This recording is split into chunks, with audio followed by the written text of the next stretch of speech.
Hold up.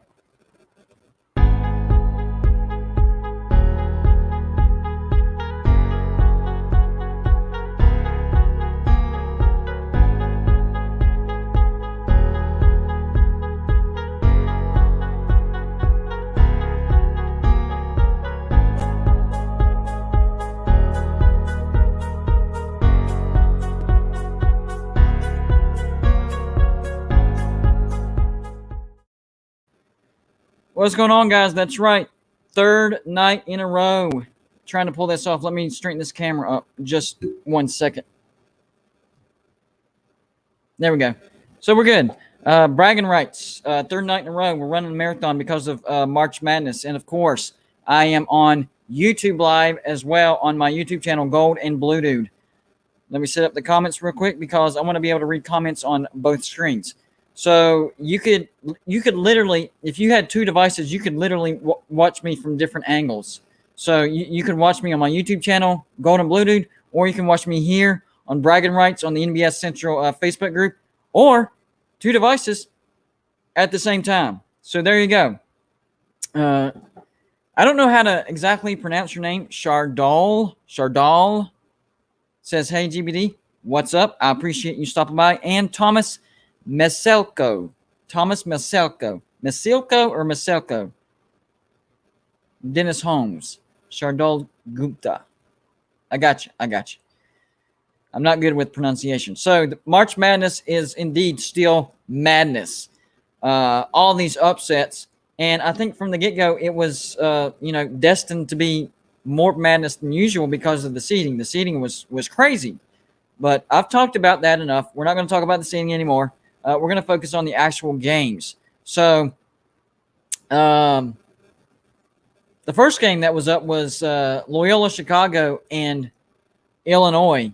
And indeed, Loyola Chicago proves that they are the best team in Illinois. People didn't realize that. Two teams out of the state of Illinois were squaring up. Dogfight. But guess what? Loyola Chicago, don't forget that name. I think Loyola Chicago is in the same scenario in the infancy of where Gonzaga was, 6-7 years ago. We forget. Right now, Gonzaga is a household name, and they recruit great. But you go back, 7-8 years, Gonzaga was kind of in the same situation that Loyola Chicago was. Up and coming, but made it to the Final Four, starting to get their recruiting bearings underneath them. And it would not surprise me at all if Loyola Chicago turns into a household name just like Gonzaga has. Give it about 3 or 4 more years, but I'm telling you, the way they're playing, the way they're recruiting, the support they're getting, Loyola Chicago, they have a future. They have a future. So if people don't understand what's going on in the second round, first off, my team, West Virginia, bounced by Syracuse, and it was because of the first half. Make no mistake about it. It was about the first half. West Virginia got down by 16 points at one point. Couldn't figure out that 2-3 zone to start the game. I mean, it was a blood bath. Syracuse, really hot, too. Like, that was the thing that I was not counting on. We all knew Syracuse has that 2-3 zone. That's what they're known for. Syracuse and the Jim Boeheim 2-3 zone. Known for it. But what I didn't realize was how good of a shooting team Syracuse is. I did know about Buddy Boeheim. I think we all know that. He's a great three-point shooter, but, man, he's got some support. And Buddy Boeheim went off on West Virginia in the first half. We closed the gap. We were down by 6 at halftime. I was like, all right. We figured this out. We'll be all right. Well, every time West Virginia made a run, Syracuse made a bigger run. So that's pretty much how the game went. Syracuse built an enormous lead in the first half. We caught up, and then it just turned into a game of runs, and Syracuse flat out outrun West Virginia again. I am sick of Syracuse. We have got to stop being paired up with the fruit and ended up facing them either in the second round of the Sweet 16. For some reason, Syracuse always barely slides into the big dance and then does damage. Like, usually at least Sweet 16. So, yeah. I don't know what recipe he has going on over there, but whatever it is, it keeps getting Syracuse to the Sweet 16. What can you say? And every once in a while, and this is a favorable bracket for Syracuse, they could get to the Final Four. I thought West Virginia had that luxury, but forgot all about Syracuse. If you haven't checked out my video that I just made, I'm not talking about this live video. I'm talking about on my YouTube channel. I made an actual video about West Virginia losing to Syracuse. I think you'll enjoy that. So go check out my YouTube channel and see what you think about that video. But indeed, West Virginia did get bounced, did get beat up by that 2-3. Villanova right now cruising. Let me look at my brackets. I don't memorize all the matchups. So right now, Villanova's cruising past North Texas. We got Arkansas and Oral Roberts meeting. What if Oral Roberts gets to the championship of that region, the Elite Eight? How crazy would that be? One game away from the Final Four. Same breath as Loyola Chicago? I really don't think so. I think they are a true Cinderella. In fact, I do think Loyola Chicago was underseeded. I mean, if you look at the final rankings after the season was over, Loyola Chicago was actually ranked. Why in the world did they give them an 8 seed? I know their resume wasn't as good as some teams, but a freaking 8 seed? Are you kidding me? Have you seen how good that team is? No. And so that's literally the AP poll and the committee contradicting each other. So the AP poll is saying, we think they're a top 25 team, and the committee saying, they're more like a top 50, top 40 team. So that one really didn't make sense to me. That was probably the big one, and Tennessee being a 5 seed. That was stupid. But like I said, I've complained about that enough. I'm not going to talk about that. So what do we got left tonight? We got Rutgers, Houston, Oregon State, Oklahoma State, and, of course, Villanova, North Texas playing. So y'all let me know who y'all think out of the last 3. Well, I know Villanova's up big on North Texas, so Villanova probably going to move on. So who you got in Oregon State, Oklahoma State, and Rutgers, Houston? Out of those two, I think the more intriguing matchup would be Houston and Rutgers, because if you look at Houston, they haven't been tested a lot, and they have 2 terrible losses. You look at Rutgers, I don't think Rutgers even belongs, but a team can get hot once they do slide into the big dance. I mean, look at Syracuse. They do it every freaking year. So, yeah. Oh, that game's already over? Houston won? My bad. I need to write them in. But kind of proved my point, though. That was an interesting game. Sorry, guys. I've been out shopping, so I've missed some scores. And I thought I looked that up earlier. Let me write that in real quick.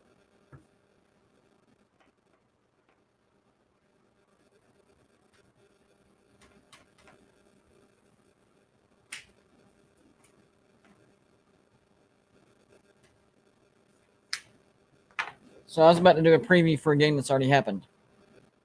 It happens. So really, we only got 2 games left, but y'all are saying Villanova's up by 20, so maybe it comes down to one game, Oklahoma State, Oregon State. And both of those teams are actually really, really hot. Oklahoma State hot at the end of the season. Oregon State hot in the Pac-12 tournament going into the big dance.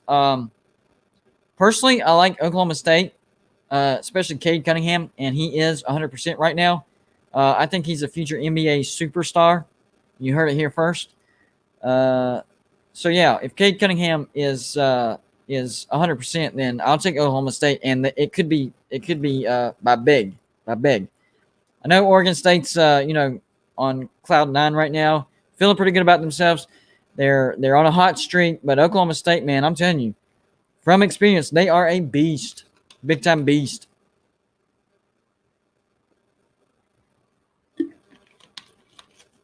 So let's talk a little bit about wrestling real quick. So I didn't get to watch Fastlane, and this last week I didn't really get to catch much of AEW. So I'm going to need you guys' help on that. I saw earlier where JCP said Daniel Bryan lost. I'm guessing he lost to Roman Reigns, which means the WWE is still force feeding us Roman Reigns. And I do like the heel turn. I think it it helps Roman Reigns' career, maybe kind of like it did with Hollywood Hogan. But I just think the thing with Roman Reigns comes down to I think WWE thinks they owe The Rock a little too much. So not only do they do The Rock favors, but if you're of any blood relation to The Rock, you're going to get a big, big, big push. I mean, you have the Usos. I'll say it right. The Usos and Roman Reigns. You had Rikishi back in the day. So yeah, if you're related to The Rock, you're going to get a big old push, and you're going to get force fed to the public.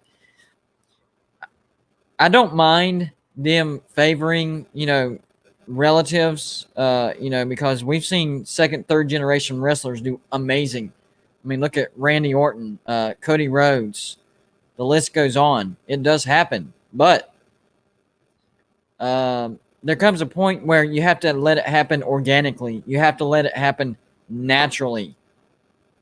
And right now, they're not doing that. They are not letting the storylines or the characters develop organically and naturally. And I have a big time issue with that. Vince McMahon is starting to go back to his old good guy versus bad guy thing. That only works to a certain extent. You can't have all of your storylines good guy versus bad guy, face versus heel. Can't do that. You gotta allow the audience to choose. I mean, look at the Attitude Era. There wasn't really any good guy or bad guy. You just had a bunch of characters. Which one do I like the best? And that's who you back. You had, The Rock. You had Stone Cold Steve Austin. You had The Undertaker. And a whole slew of characters. I mean, I liked Val Venus. I thought he was good. He was hilarious. The Brood. One of the all-time best entrances of all time. The Brood. Awesome. Stuff like that. And what happened to good factions in wrestling, man? I don't see any good factions anymore. Maybe one will spring up here and die off there. Now, AEW, they got some factions going on over there. I will say that. They are doing it correctly. MJF, one of the best talkers on the mic in wrestling right now. Right now. The dude is legit catching fire. Great heel. One of the best heels I've seen in the last 10 years. So I will definitely be keeping my eye on AEW. I think AEW is a real legit threat on WWE right now. They're grabbing a lot. They're grabbing a lot of talent, and not just swapping talent. And yes, they did grab Cody Rhodes, The Big Show, Chris Jericho, a bunch of guys off of WWE. They did, but they're also developing their own characters as well. And whenever you're a separate brand from the WWE, you can't just grab their stars and repackage them, and then your audience is like, "Oh, I remember him as this. I remember him as that." You want to create your own storylines. So that's what I'm liking about AEW. And yes, MJF broke out of the Inner Circle, and now he has their own faction. And Christian is now with AEW. So they are developing storylines, characters, scenarios, factions, all that good stuff. And WWE still does that. We all know that, but they're kind of spinning their wheels right now, force feeding what they think we want. They're not listening to their audience. They're not communicating. They're not seeing what works and what don't. They're just like, this is the recipe, and we're going to follow it. Whether it works or not, this is the recipe we're going to follow. Can't do that. You got to let things happen naturally. And yes, that was a massive pickup by AEW, Kenny Omega. I think that was an underrated signing by AEW. Kenny Omega, he's one of the best wrestlers in the business right now. So very nice pickup for AEW. Good job. All right, so now let's get back to some basketball. All right. And yes, 3 weeks till WrestleMania. I'm pretty hyped about that. So we got Syracuse, Houston, Arkansas, Oral Roberts, and then a very interesting matchup at the top: Baylor and probably Villanova. y'all said Villanova's up by 20. So that's going to be a super interesting matchup. Can Villanova challenge Baylor?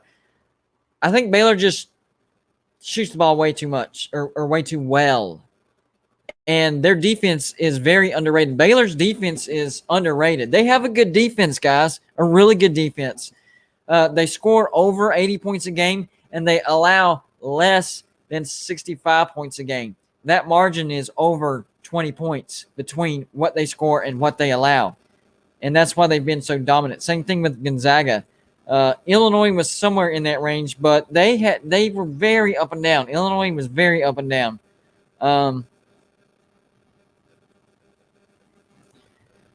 And ever since they came back from COVID, Baylor doesn't look quite as dominating as they did. They still look really good. They still look great.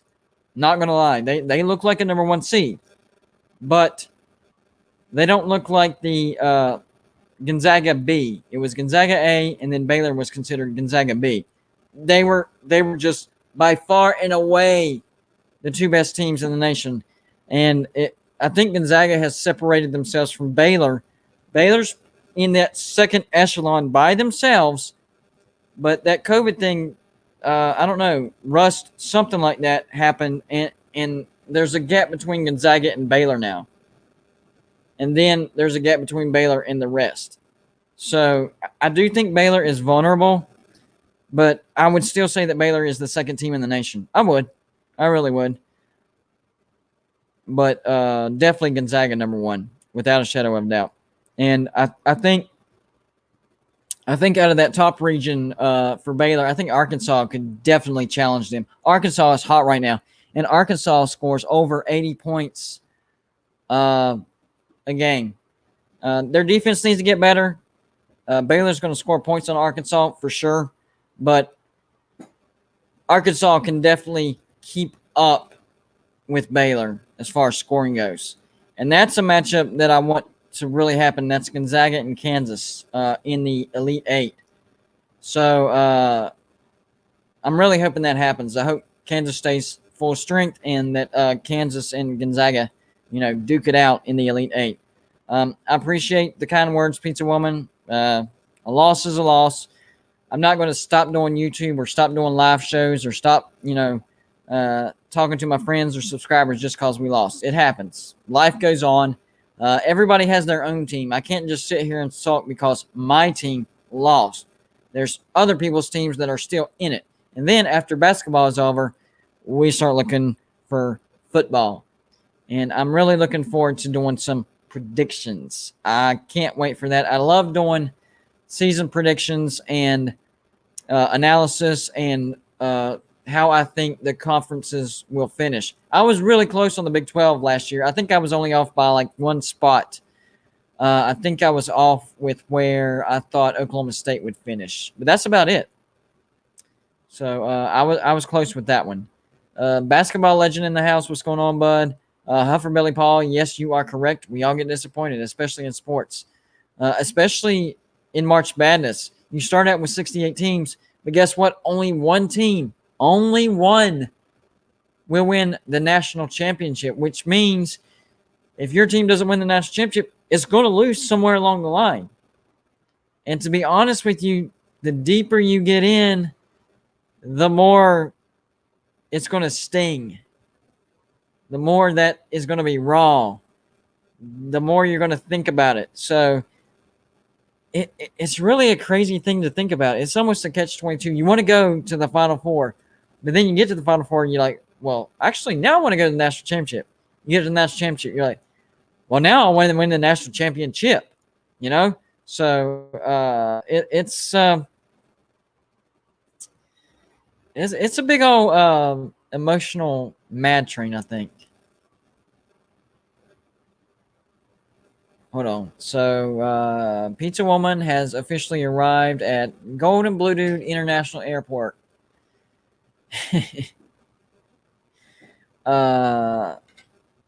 Yep, the Deshaun Watson crap going on. That's crazy. Wow, Texas trying to get Bryce Young to transfer from Alabama. Wow. More insane, Oral Roberts or Loyola Chicago? I would have to say Oral Roberts because I kind of expected it out of Loyola Chicago. I did have them losing to Georgia Tech, but I thought they were underseeded. But I had the winner of Loyola Chicago and Georgia Tech beating Illinois. So I'm not really surprised that Loyola Chicago is in the Sweet 16. Oral Roberts, did not see that coming. I did not see that coming. So, yeah, I didn't see them beating Ohio State. And I didn't see them beating Florida. But if you think about it, that kind of makes sense because Florida, I don't think, is even as good as Ohio State. But you get in these scenarios where, for whatever reason, a huge upset happens, and then the next game, the Cinderella story is gone. So you really don't know what to expect. You don't know what to expect in these scenarios. It would make sense to say, well, since Oral Roberts beat Ohio State, then Oral Roberts should beat Florida because Ohio State's better than Florida, right? But that's not always how it works out. I mean, that's how it worked out this time, but you can't say that for definite sure. I don't even know how to explain that.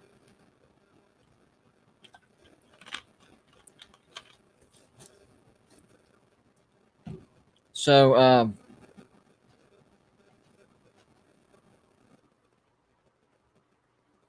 what's going on in this chat? Somebody, hold on.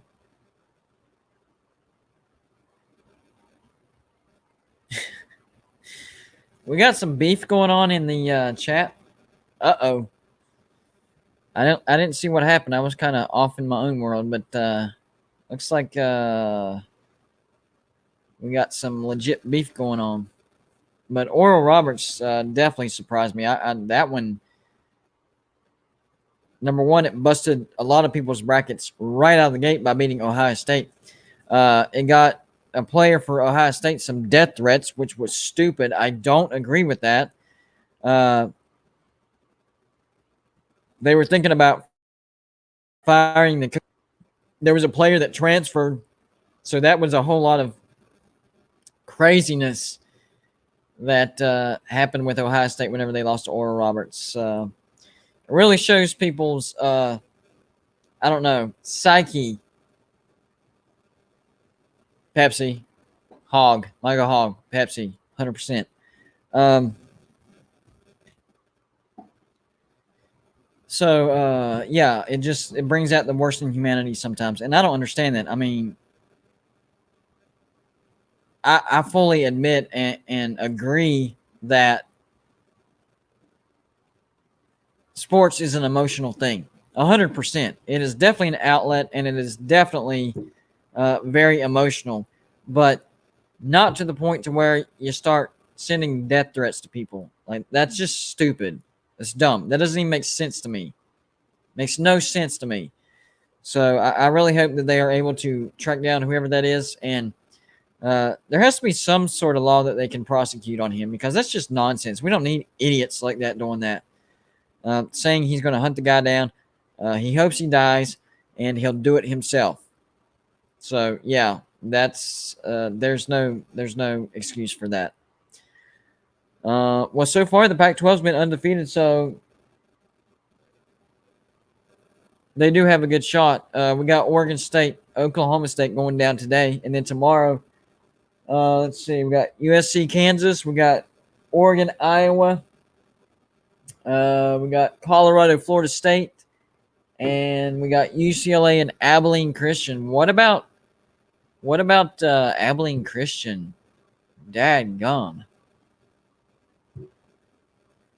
Upsetting Texas. So yeah, today's loss stings and it sucks for West Virginia, but it could always be worse. You could always have a hand signal that people can flip down and disrespect you all the time. It can always be worse. Always.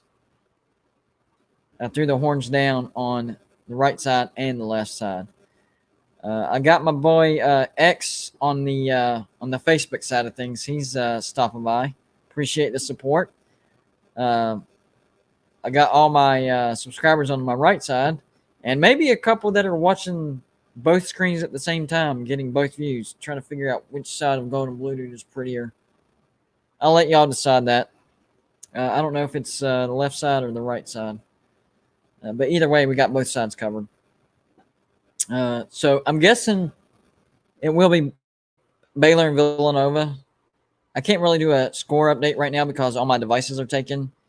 And I really don't want to get up to find the remote right now. My TV's on something else because my wife fell asleep watching something else.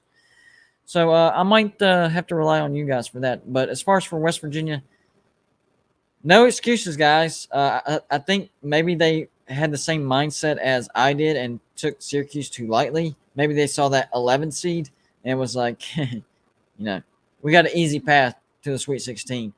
All we got to do is figure out that 2-3 zone, and that's it. Syracuse doesn't have that great of an offense. I didn't think they did.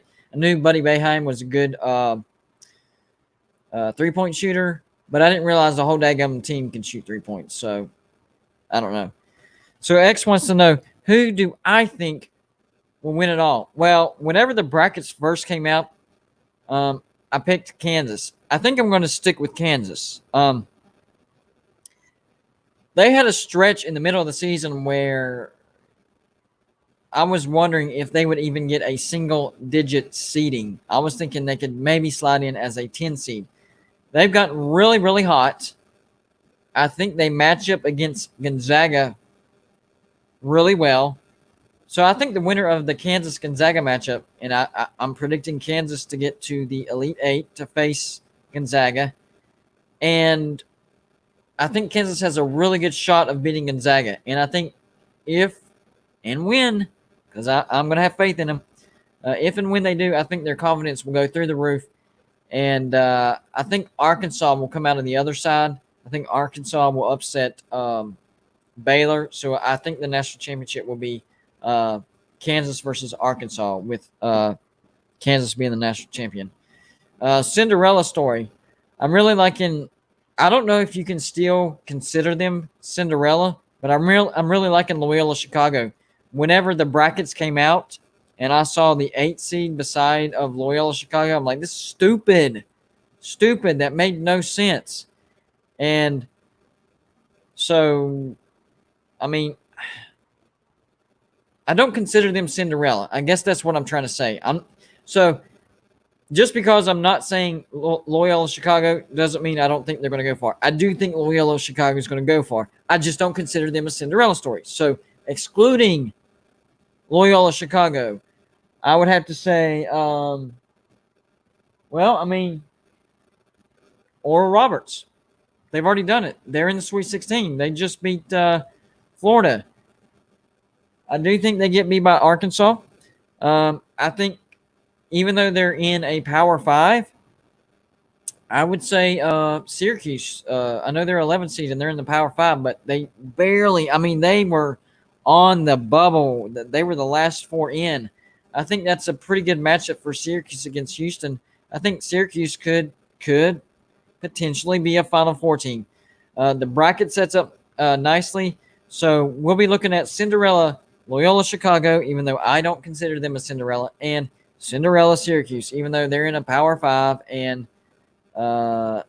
they're kind of blue blood-ish. They're not technically a blue blood, but they're blue blood-ish.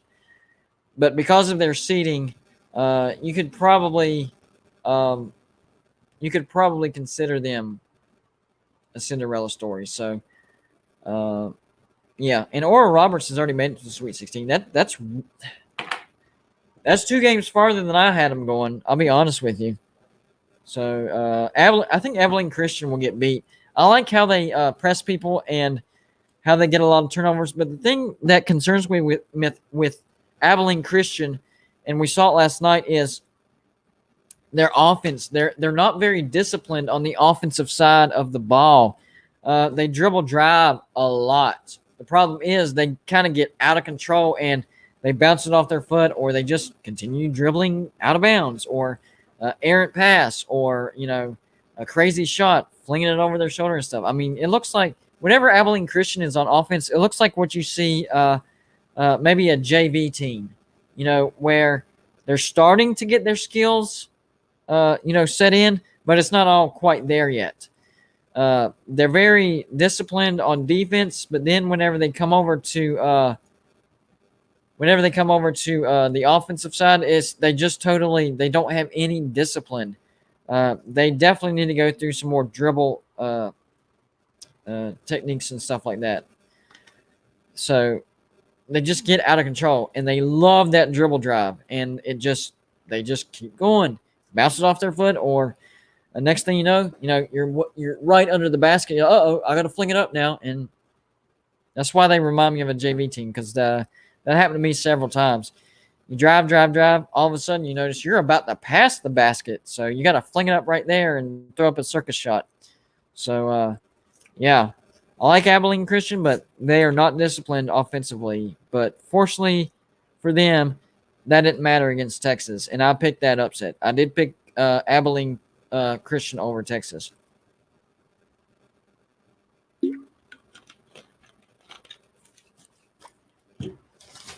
So let me. I got my brackets right here, actually. So hold on. Missed that one. Give me 1 second, guys.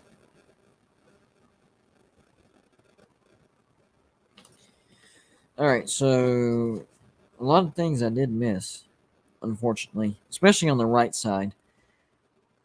Hold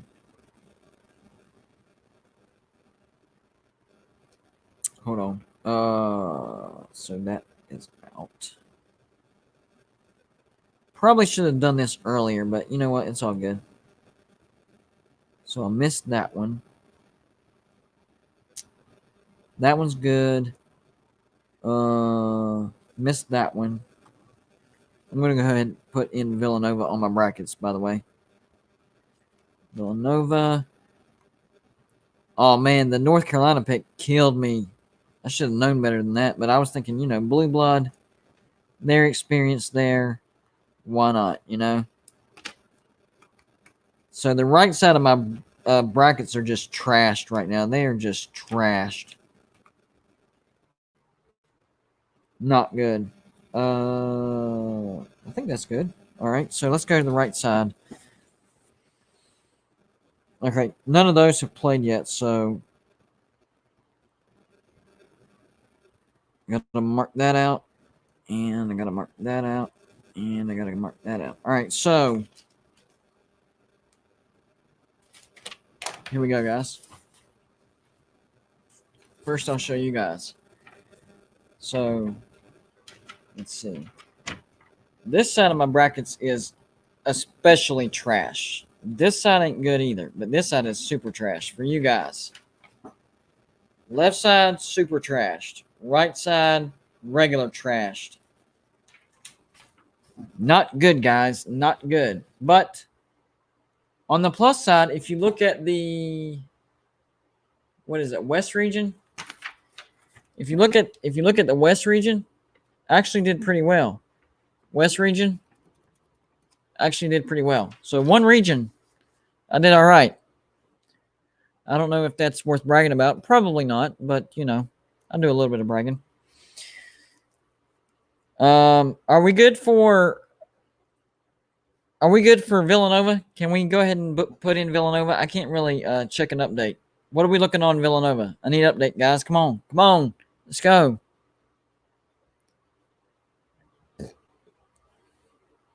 Updates. I don't have a device to where I can update.